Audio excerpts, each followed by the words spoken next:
संसार में अभी तक ऐसा कोई मनुष्य नहीं हुआ जो सुख में उत्साहित ना हुआ हो और दुख में परेशान ना हुआ हो, जो जीत में कूदा ना हो और हार में निराश ना हुआ हो।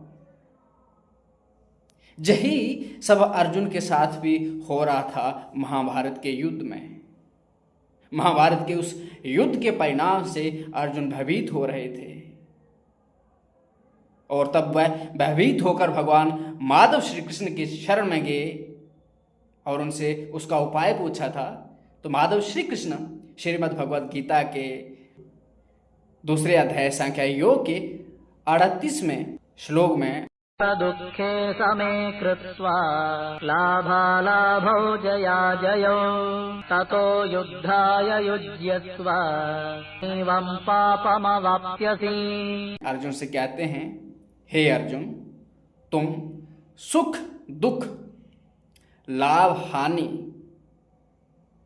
दोनों ही स्थितियों में सम रहो, ना दुख से परेशान हो ना सुख के लिए ज़्यादा उत्साहित हो, लालायित हो। आप इन दोनों में तटस्थ होकर, यानी मन को शिथिल करके किसी एक के विषय में ना पढ़ करके तुम सिर्फ अपने कर्म का निर्वहन करो, यानी अपना कर्म करो। तुम क्षत्रिय हो और तुम्हारा धर्म है कि धर्म की रक्षा करना, और धर्म की रक्षा करने के लिए तुम्हें इस समय युद्ध करना पड़ेगा। इसलिए तुम लाभ हानि से, जय पराजय से, सुख दुख से, निंदा स्तुति से तटस्थ हो जाओ।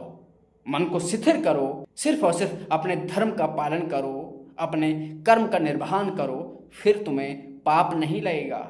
और यही वह स्थिति है जिसे बोलते हैं निष्काम भाव से कर्म करना, यानी दुख से परेशान ना होना और सुख के लिए उत्साहित ना होना, जय से यानी जीत से उत्साहित ना होना और पराजय से, हार से निराश ना होना। सिर्फ कर्म को अपना कर्तव्य मानकर करना, तटस्थ होकर करना और धर्म के अनुसार करना, इसी स्थिति को निष्काम कर्म बोलते हैं।